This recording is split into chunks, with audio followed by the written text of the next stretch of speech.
வணக்கம், நான் ராம் பேசுகிறேன்.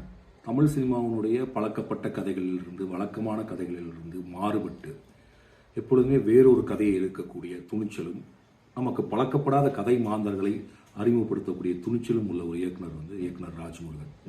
அவருடைய இன்னொரு துணிச்சலான படைப்பு தான் மயிலாட். இப்போ தியேட்டரில், உங்கள் பக்கத்தில் இருக்கக்கூடிய தியேட்டரில் அந்த படம் ஓடிட்டுருக்கு.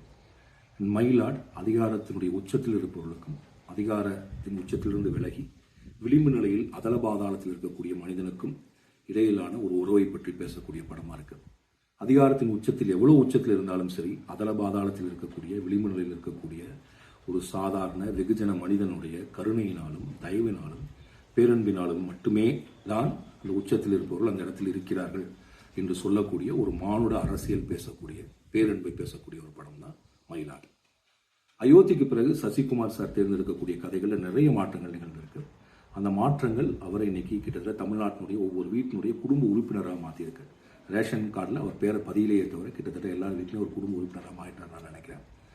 இந்த கதையை, இந்த திரைப்படத்தை இயக்கிய இயக்குனர் ராஜ்முருகனுக்கும் மயிலாட் திரைப்படத்தை தேர்ந்தெடுத்த நடிகர் சசிகுமாருக்கும் என்னுடைய வாழ்த்துக்கள்.